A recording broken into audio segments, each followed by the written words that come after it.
Halo, Assalamualaikum. Kawan-kawan Reaktor TV, kembali berjumpa dengan saya Romel Thea. Di video kali ini kita akan kembali berbincang dengan Ketua Umum DPP LEM SPSI, Bapak Insinyur Arief Minardi. Kali ini tidak berhadapan langsung, ya karena Pak Ariefnya takut katanya berhadapan langsung. Kali ini kita via Zoom. Saya di studio saya, Pak Arief di studionya Pak Arief, ya di kawasan Cimahi, saya di kawasan Gede Bage, Kota Bandung. Kita akan kembali berbicara mengenai upah minimum. Ya, UMP, upah minimum provinsi baru saja diumumkan dan kita akan berbincang mengenai hal itu. Bagaimana tanggapan Pak Arief? Ya, kita sapa dulu Pak Arief yang ada di Cimahi. Assalamualaikum, Pak. Waalaikumsalam, Kang Romel Thea. Iya. Sudah lama tak jumpa nih. Betul ya, sudah bertahun-tahun. Ya. Baik, Pak Arief, bagaimana kalau kita langsung aja, saya akan share screen, akan saya tunjukkan daftar UMP 2022 yang sudah terbit ya, yang sudah resmi ya oleh ke-33 provinsi. Nah, nanti Pak Arief bisa langsung komentari. Jadi begitu Pak Arief lihat gambar ini, ya, Oke. akan saya share screen, nanti Pak Arief langsung komentari. Ya. Apa pendapat Pak Arief mengenai daftar upah ini? Nah, ini dia, Pak. Jadi rata-rata kenaikan 1%. Saya sudah lihat sebetulnya. Iya, betul. Pura-pura aja, Pak. Ya, biar nanti yang pura-pura aja. Kan yang lain pengen lihat juga kan. Betul. Jadi ini upah tertinggi Jakarta sekarang, Pak. 4,45 ya. Kemudian terendah sekarang Jawa Tengah. Mengalahkan Yogyakarta. Biasanya Yogyakarta terendah ya, sekarang Jawa Tengah yang terendah. Nah, gimana Pak, secara keseluruhan tanggapan Bapak tentang kenaikan upah yang hanya 1% ini di seluruh provinsi, bahkan ada yang tidak naik, ada berapa, 4 atau ya ada sekitar 4 provinsi yang tetap ya tidak naik. Gimana tanggapan Bapak? Ya, ini upah minimum provinsi ini karena mengikuti PP 36 ya, menggunakan rumusan penyesuaian upah minimum. Nah, apakah upah minimum ini realistis dengan kondisi di lapangan? Ini harus diuji sebetulnya. Ya. Ya, jadi upah minimum ini upah minimum adalah penghasilan minimum pekerja untuk dapat hidup secara minimum tapi masih layak. Nah, kenaikannya 1,09%. Apakah benar harga-harga rupiah kita? Apakah benar katakanlah karena naik 1% kurang lebih kan kurang lebih kalau 3.030.000 lah ya. Iya. Ya, rata-rata 20-30 ribu kenaikannya. Ya. Nah, ini kan apakah nilai rupiah 30.000 itu mengcover kenaikan harga barang? Upah minimum ini kan 64 item. 64 item itu pada dulu sebelumnya misalkan Aceh 3.166. Kurang lebih sebelumnya adalah 3.130-an ya. 3.130 kurang lebih kan? Iya. Nah, waktu 3.130 dia mampu membeli 64 item. Beras, gula, dan lain-lain lah ya, kurang lebih 64 item. Nah, kemudian naik 30.000. Apa bisa jadi 3.166.000 itu ternyata hanya mampu membeli, jadi tadinya 64 item hanya menjadi misalkan 55 item. Iya. Itu. Karena kenaikan di lapangan lebih tinggi daripada kenaikan 1%. Kenaikan kebutuhan. Ya, artinya upah minimum provinsi ini tidak sesuai dengan definisi upah minimum. Gitu. Oh, tidak sesuai dengan definisi upah minimum. Upah minimum. Jadi kan hanya 1%. Iya. Apakah benar? Bisa jadi yang tadi saya katakan, bisa jadi 3.166 ini hanya bisa membeli 55 item atau 60 item, masih kurang kan? Masih kurang. Nah, kalau 3.130 tahun kemarin dia mampu membeli 64 item. Ya, Kira-kira begitu. Nah, ya, ya. artinya rumusan ini sebetulnya justru apa namanya, mencederai upah minimum itu sendiri. Makna upah minimum jadi kabur. Ya. Gitu. Jadi Jadi secara ini menghalangi apa namanya, eh, apa, jaring pengaman tadi, safety netnya jadi hilang. Artinya ini ya, ya, ya supaya tidak naik gede aja kan, itu jadinya kan kecurigaan itu gitu. Ini tidak ada hubungannya dengan pandemi dan lain-lain ya, upah minimum itu. Upah minimum itu ya, mau pandemi mau zaman apapun dia harus mampu membeli 64 item kan ya, gitu ya, ya kan. ya, Nah, begitu dia naik hanya 30.000, apakah mampu membeli 64 item? Nah, inilah yang jadi masalah gitu loh. Hmm. Jadi artinya makna minimum jadi hilang tujuan safety net itu. Nah, Gitu. ini kan Jadi sudah kesannya ditetapkan, itu, Pak. kesannya itu menghalangi kenaikan. Gitu. Ini kan sudah ditetapkan, Pak, ya, dengan catatan Ya. Jakarta tertinggi, Jawa Tengah terendah.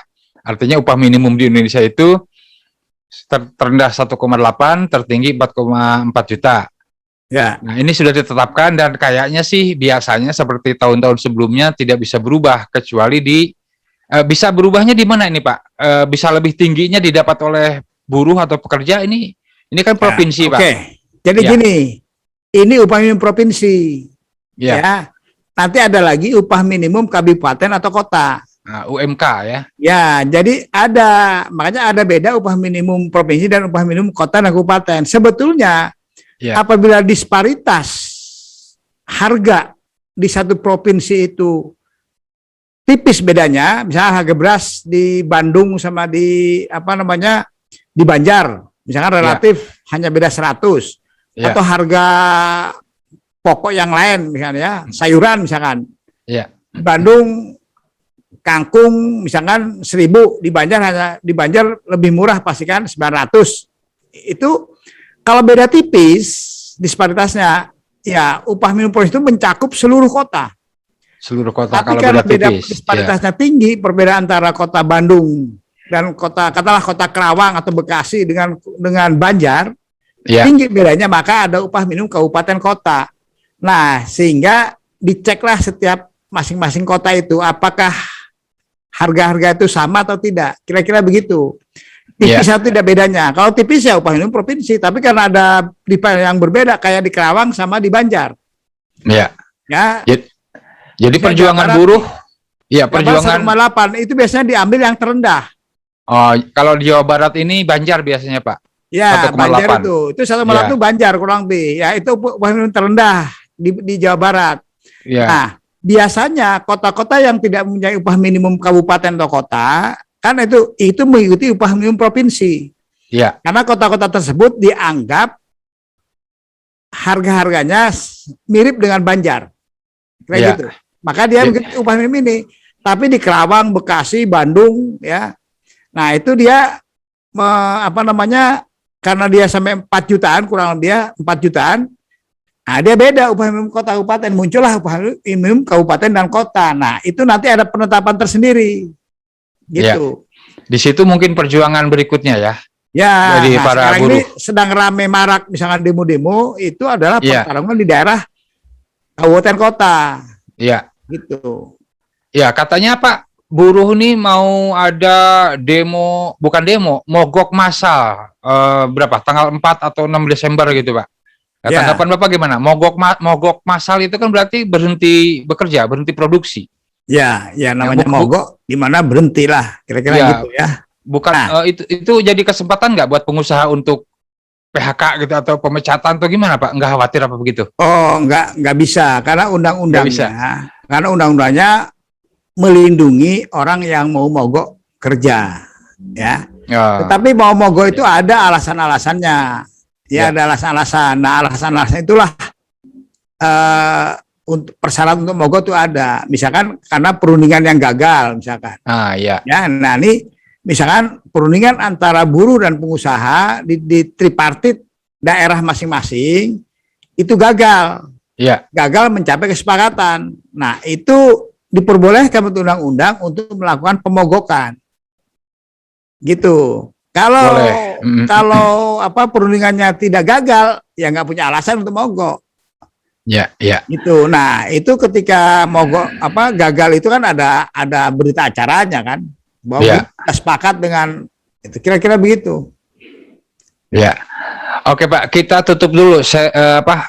Ada lagi yang mau ditambahkan Pak terhadap data ini Pak? Jadi Aceh 3,1. Ya. Ini infografis dari Antara News ya sumbernya ya. Oke, jadi gini. Ya. Jadi yang harus diketahui oleh publik ya, upah minimum pada dasarnya hanya satu. Kalau disparitas harga tidak tinggi. Ya. Faktanya disparitas tinggi Pak, berarti tinggi, gitu ya. Makanya ada upah provinsi. Kalau satu semua di nasional ya namanya upah minimum nasional Indonesia sudah cukup. Tapi karena tinggi maka muncul provinsi. Ternyata di provinsi setiap kota tinggi juga disparitasnya, maka muncul upah minimum kota provinsi. Kalau di satu kota, misalnya satu kecamatan dengan kecamatan lain bedanya 1 juta, ya bisa muncul upah minimum kecamatan atau kecamatan atau dan selanjutnya gitu loh. Intinya sederhana sebetulnya. Begitu Kang. Iya. Nah, secara pribadi sebagai tokoh buruh nih, Pak Arip, apa yang akan Pak Arip lakukan terhadap UMP yang sudah ditetapkan dan kayaknya Anda bisa berubah nih? Ya, Pak Arip kan dari awal kan Pak Arip katakanlah menentang lah. Ini nggak benar gitu. Ini nggak pas, nggak cocok nih. Gimana Pak? Ya, makanya sebetulnya kalau kita membuat kebijakan ya, seorang pimpinan negara atau pimpinan daerah atau siapapun yang memimpin yang mempunyai kebijakan, ketika membuat satu kebijakan, dia harus mengkaji seluruhnya secara komprehensif. Dan gitu bahasa kerennya kan? Dikaji seluruhnya, sedetil-detilnya. Sehingga setiap keputusan itu ada dasar yang sangat kuat. Gitu. Ya. Nah, kemudian setelah punya data, dia kemudian bagaimana menaikkan kesejahteraan warganya. Dalam hal ini misalkan buruh. Karena dengan mensejahterakan buruh, daya beli buruh meningkat, itu akan ada pertumbuhan ekonomi akan naik. Bahkan ada penerima Nobel tahun ini, ya, itu meneliti upah minimum. Dan dalam penelitiannya itu dia mendapatkan upah minimum yang kenaikan upah minimum itu bukan berarti kemudian menurunkan pertumbuhan ekonomi, tidak. Iya. Hasil penelitian dia dapat Nobel nih ya, nggak sembarangan dia dapat Nobel. Upah minimumnya itu naik, justru membuat pendapatan daya beli masyarakat itu meningkat, gitu loh. Justru perusahaan juga malah lebih bergairah, gitu. Ini yang harus dipegang, yang harus dilihat bagaimana pemimpin daerah itu bisa membuat kebijakan yang seperti itu. Bukan hanya lihat rumus keluar, siapa juga bisa. Justru pimpinan itu diuji ya di situ, diuji ketika ada kasus-kasus. Mengapa buruh ini demo? Mengapa pengusaha seperti itu? Ditanyalah pengusahanya, gimana kalau Anda menaikkan upah ini, apa yang terjadi? Gimana di daerahnya dia itu dunia usaha akan lebih bergairah dengan misalnya kan kenaikan upah atau apapun dampak-dampak dari itu semua diteliti gitu. Dia kan punya perangkat. Itu. Iya menarik tuh Pak. Jadi itu berjalan lah, namanya juga pemimpin kan.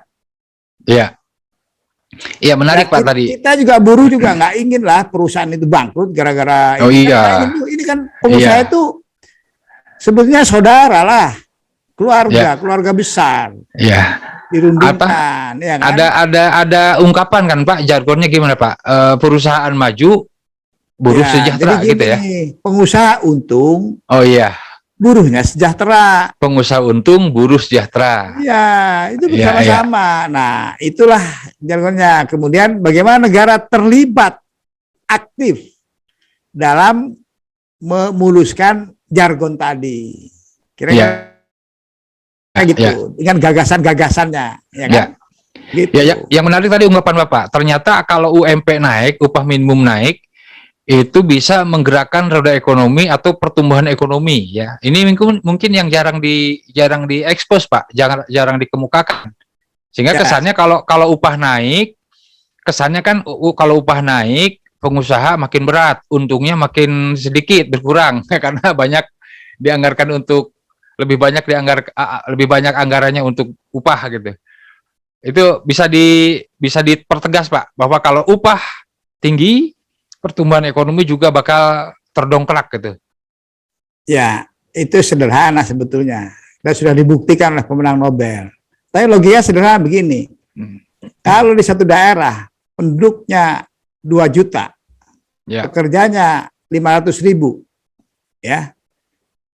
Penghasilan sebelumnya misalkan 1 juta, terus tiba-tiba kita contoh ekstrim aja, tiba-tiba jadi 2 juta penghasilannya. Ya. Kan perusahaan yang ada di daerah tersebut akan mendapatkan apa, orang akan membeli kan, membeli yang tadinya hanya mampu membeli gorengan, sekarang masuk ke restoran kan gitu. Oh, yang iya, tadinya iya. beli baju hanya setahun sekali, sekarang bisa beli setahun 2 kali. bisa 2-3 kali, ya kan?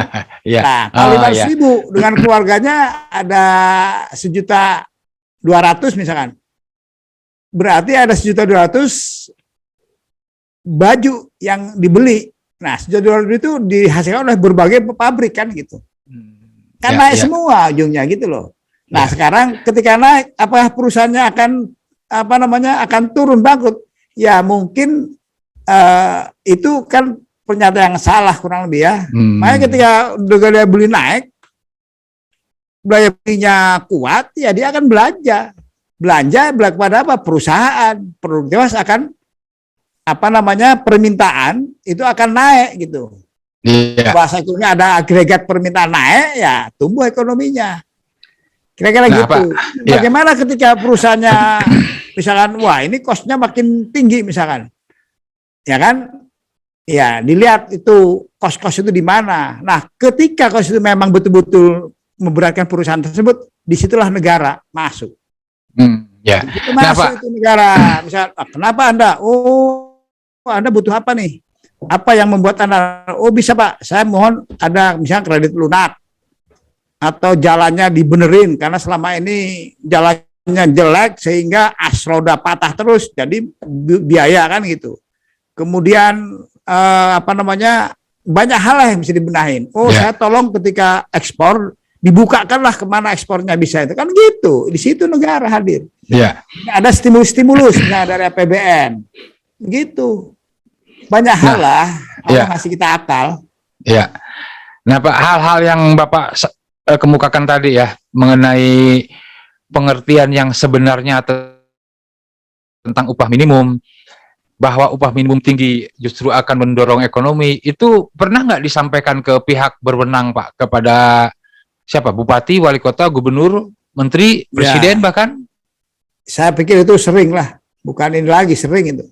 Sering Dibicara, pada saat berunding sering kita sampaikan itu. Iya, tapi Bahwa mereka ya, upah itu menaikkan daya beli kan itu. Sederhana. ya, Wah, gimana kalau ya Anda kan punya politik fiskal negara ya kan? Nah, fiskalnya ya, dimainkan apa stimulus atau apa. Dan stimulus itu nggak akan terus-terusan. Ketika ekonomi berjalan bagus, naik, stimulus itu bisa akan berakhir gitu loh. ya, ya. Itu negara kapitalis pun semacam Amerika pernah memberikan stimulus kepada siapa? Kepada GM, General Motor. Diberikan Ya. 75 miliar dolar. Kira-kira 1.000 triliun. Coba bayangin. Ya. Itu negara kapitalis itu. Kapitalis Ya, ya. kan kamu bangkrut aja kan, ternyata enggak, dibantu juga oleh negara. Hidup Ya. lagi sehingga karyawannya kan tetap terjaga gitu loh. Nah, itu yang harus dilakukan di kita. Ya. Oke Pak, kembali ke angka Pak, kembali ke angka. Idealnya menurut Bapak nih, menurut perhitungan Bapak, mungkin Bapak and the gang ya, dan tim di SPSI, di lem SPSI mungkin Ya. punya hitung-hitungan. Idealnya upah di Jakarta aja Pak. Di Jakarta itu berapa idealnya? Kalau sekarang kan 4,4 tadi ya. Nah, idealnya berapa menurut perhitungan begini, Bapak? itu kan sebetulnya upah minimum itu kan untuk satu orang yang kerja 0 tahun, baru masuk kerja lah. Baru masuk kerja, di bawah setahun lah ya. Baru masuk kerja, Ya. ya kan? Nah, sekarang yang sudah kerja 5 tahun, yang udah 10 tahun, punya anak, punya istri, ya hitung aja, ya kan? Ya. Kalau menurut saya sih idealnya 10 jutaan itu 10 juta. keluarga itu. Iya, Oh, di Jakarta itu. di Jakarta. Iya, 10 juta itu menurut saya baru hidup ya layak, Ya, pas ya. layaknya ya, bukan layak berlebihan, Hmm. bukan Nah, kalau berlebihan. Itu pas lah layak gitu, sehingga orang kerja tenang gitu ya kan. Coba ya, bayangin kalau di Indonesia buruhnya yang 50 juta ini penghasilan penghasilan minimum rata-ratanya misalnya 10 juta, coba bayangin orang, oh itu industri akan maju. ya, Kenapa ya, di barat gajinya tinggi-tinggi, ya kan? ya, ya. Di Amerika tuh sekarang $15 per jam loh ya, upah minimumnya. Per jam $15. Iya, gajinya naik tinggi, ya kan? Tapi Ya. kenapa perusahaannya untung gede? Ah, ya, ya.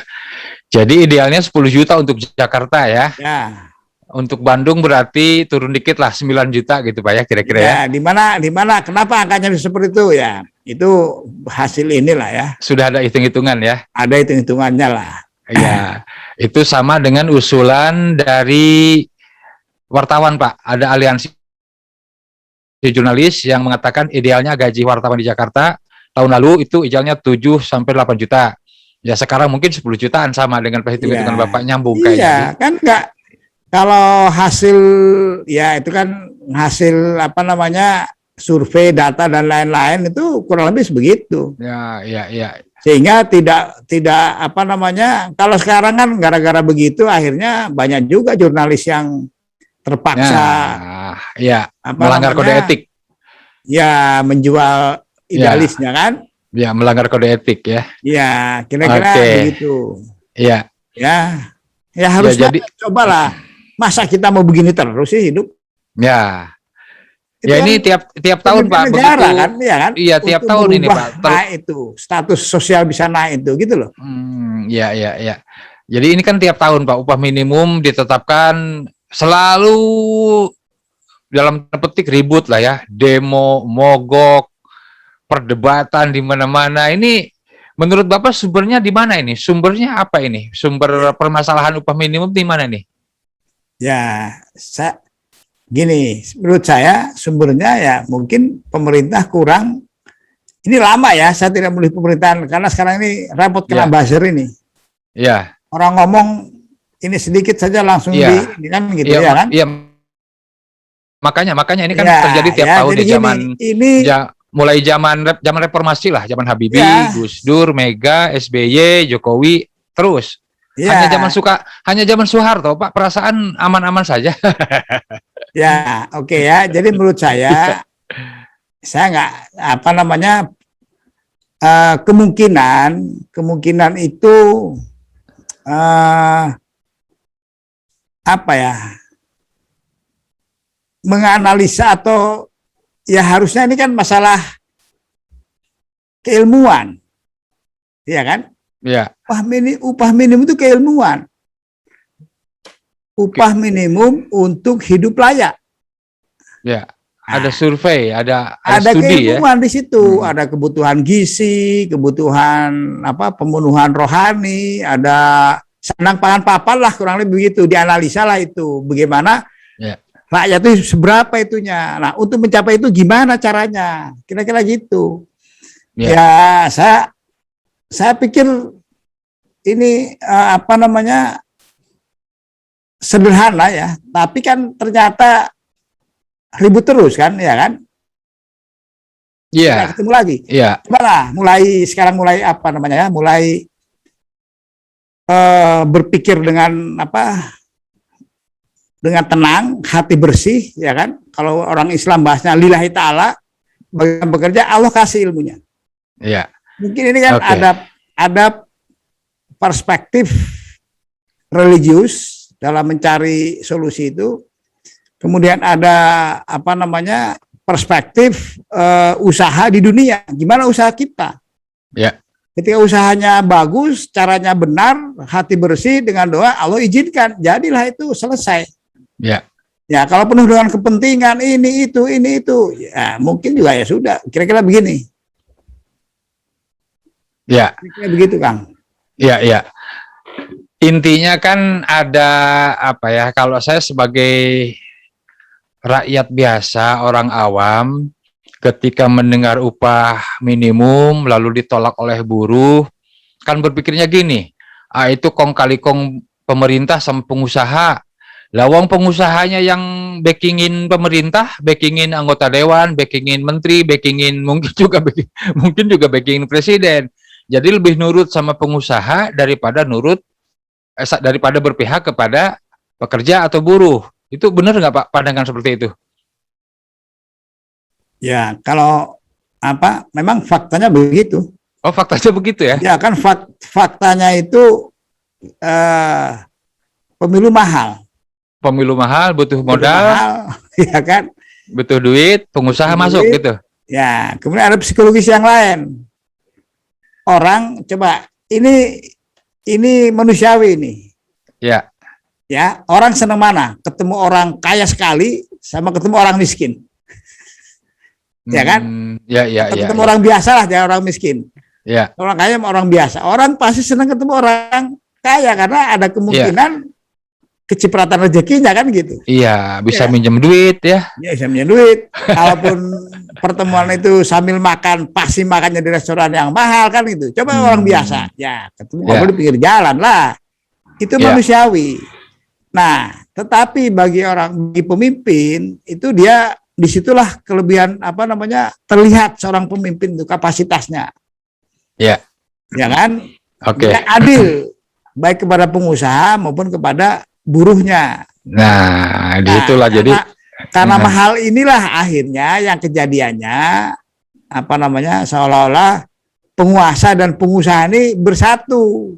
iya. Dan faktanya memang sebagian besar atau ada yang begitu, atau ada juga yang pengusaha merangkap penguasa, lebih parah lagi tuh Pak. Atau pejabat mendirikan bisnis. Wah, itu lebih parah lagi Pak kayaknya ya. Ya. Yang ramai-ramai kemarin Pak, ada pejabat bikin bisnis, katanya bisnis nggak nyari untung. Mana ada bisnis nggak nyari untung ya Pak ya? Benar nggak Pak? Jadi gini, kalau itu kan sudah jelas, itu kan ada kode etik. Kode etik. Ya, kalau bahasanya, makanya Umar bin Khattab ketika anaknya, ya kan, anaknya Umar, Abdullah bin Umar mau dicalonkan menjadi gubernur di mana tadi Mesir kalau nggak salah ya, Umar tidak, jangan kan gitu, itu jadi gubernur, bahkan mau dagang pun nggak boleh dia gitu. Ya. Jadi ini masalah kode etik. Kode etik. Yang penguasa punya power ya kan, kemudian dia berbisnis ya, akhirnya menggunakan itu tidak beretika lah. Etika itu lebih atas hukum loh menurut saya. Ya, iya. Etika itu lebih atas hukum itu. Nggak ada larangannya, tetapi fatal itu. Di kita mah malah didorong-dorong ya, anak menantu jadi pejabat di mana. Kadang-kadang gitu begini, Kang. Kadang-kadang orang di samping-sampingnya itu memanfaatkan juga, jangan salah. Aji mumpung, ya kan teman-temannya. Nah, kemudian yang yang dibujuk-bujuknya ini juga kurang mengerti tentang etika. Ya. Tentang etika bagaimana itu. Karena ya sudah, kalau sudah nafsu kan sudah lupa orang. Mumpung berkuasa ini kan gitu. Iya, aji mumpung. Iya. Ya kan? Iya. Gitu. Begitulah, Kang. Iya. Oke. Pertanyaan terakhir, Pak. Selama ini kalau saya ngobrol dengan Bapak, kemudian nonton video-video Bapak di Reaktor TV, di Lem TV, kayaknya lebih banyak nasihat ya atau saran usul Bapak buat pemerintah, buat yang berkuasa. Nah, pertanyaan terakhir saya, apa ajakan Bapak, imbauan, bahkan mungkin nasihat Bapak untuk para pengusaha, Pak? Untuk para pengusaha, para CEO, para direktur, para manajer, karena mereka kan pimpinan perusahaan, yang selama ini yang Bapak bela itu kan karyawan, ya pekerja, buruh. Kalau itu sudah jelas, setiap hari Bapak sehari-hari dengan mereka lah begitu ya. Nah, nasihat Bapak, saran Bapak buat para pengusaha ini gimana terkait upah nih? Ya, jadi sebetulnya ya konsep hidup ini kan sederhana lah, apalagi sudah ada tuntunannya. Saya Ya, pikir semua agama menuntun untuk itu. Ya, kalau di dalam Islam itu pengusaha itu mendapat tempat, dia itu statusnya lebih tinggi, ya, ya, karena dia ya semua yang memberikan rezeki itu Allah ya, tetapi di Ya. dunia melalui pengusaha itulah rezeki dapatnya kan gitu, ya. Ya. Nah, dia mendapat tempat dari di sisi apa namanya di sisi Allah untuk sebagai pengusaha itu, karena dia memberikan rezeki. Kalau Ya. pengusahanya itu jujur, ya kan, dia kemudian apa namanya berusaha untuk membuat pekerjanya sejahtera, ya, dia mengambil keuntungan sesuai dengan porsinya, itu makin tinggi lagi dia nilainya. Oh, Sehingga menurut ya. saya ada konsep keberkahan di sini. Ya, walaupun undang-undang katakanlah upah minimum tadi, misalkan upah minimum di Jakarta 4,4 juta lah kira-kira gitu ya kan. Ya. Kalau dia mampu membayar 15 juta karena penghasilan perusahaannya bagus, ya bayar 15 juta. Jangan kemudian kan 4 juta, 4,5 juta minimumnya. Saya gaji aja lah 6 juta, udah lebih tinggi, udah bagus nih perusahaan saya. Lebih di atas 1,5 juta, kan gitu sekarang ini. Sudah tidak melanggar saya, gitu. Kayak kalau perusahaannya mampu bayar 15 juta, bayar aja 15 juta. Kenapa harus diturunin? Nanti rezekinya apakah nanti keuntungannya berkurang? Tidak, ada keuntungannya. Allah kasih itu, pasti. Sudah jelas itu. Makanya disitulah saya kepada pengusaha, cobalah apa namanya berbuat adil dan proporsional, sehingga saya toh keuntungan buat dia pribadi untung 100 miliar, makan juga tetap aja nasi semahalnya beras paling 30.000, beras Jepang tuh ya kan sekilo. Ya. Sisanya masih banyak gitu loh. Sementara Oke. buruhnya kan beda. Nah, kira-kira gitu. Jadi konsepnya, nah, cobalah nyari.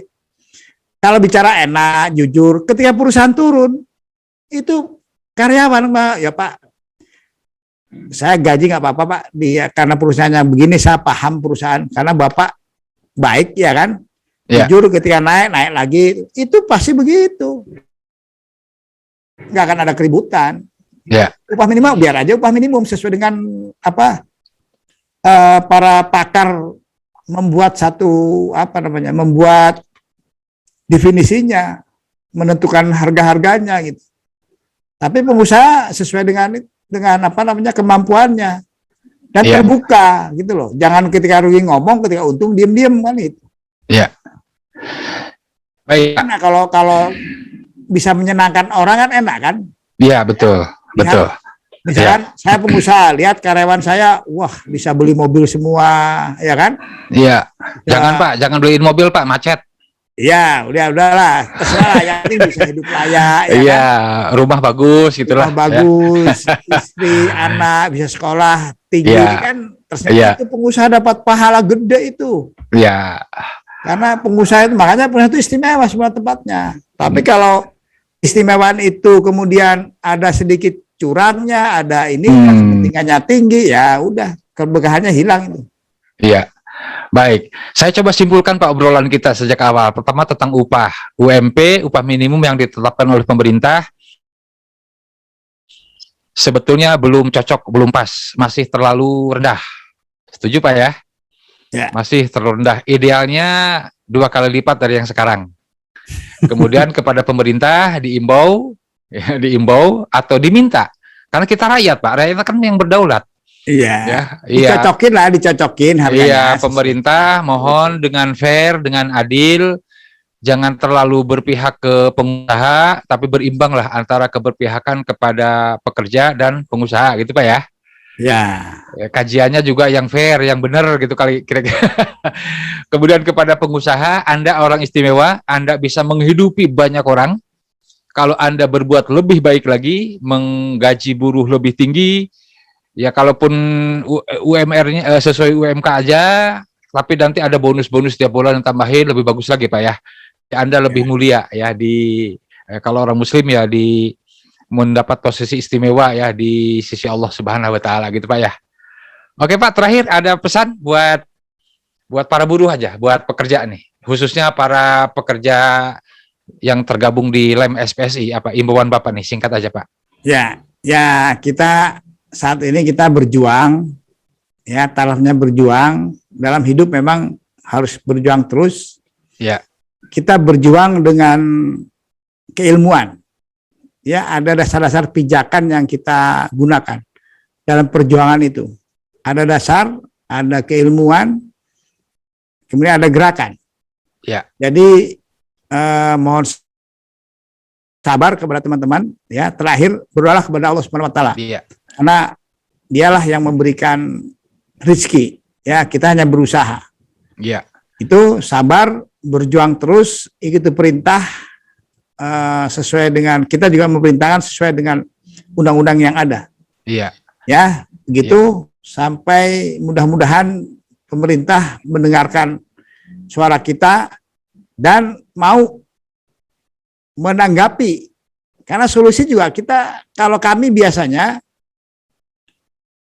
bukan hanya menuntut dan memberikan solusinya. Ya, tidak Ya, hanya begitu. protes, tidak hanya kritik, tapi ada alternatif solusi yang disampaikan. Ada solusi yang kita berikan. Iya, baik. Begitu. Begitu, Baik, kan? terima kasih Pak Arif. Bincang-bincang kita soal UMP harus terus kita gaungkan. Ya, kawan-kawan Reaktor TV, banyak hal yang bisa kita ambil, banyak pelajaran dari Pak Arif. Ya, obrolan dengan Pak Arif ini soal definisi upah minimum dengan yang seharusnya upah minimum bagaimana, dampak upah minimum yang tinggi terhadap perekonomian. Ternyata intinya kalau upah minimum tinggi, ekonomi juga bakal bangkit, semuanya bakal senang, bakal sejahtera. Kira-kira gitu Pak Arif ya. Terima kasih Pak Arif. Kita akan kembali berbincang-bincang dengan tema-tema yang lainnya di kesempatan lain. Terima kasih atas waktunya Pak Arif, sudah bersama tim Reaktor TV ya, syuting tentang upah minimum ini yang untuk kesekian kalinya. Mohon maaf yang sebesar-besarnya jika ada hal yang kurang berkenan. Terima kasih sekali lagi Pak Arif. Assalamualaikum warahmatullahi wabarakatuh. Waalaikumsalam warahmatullahi wabarakatuh.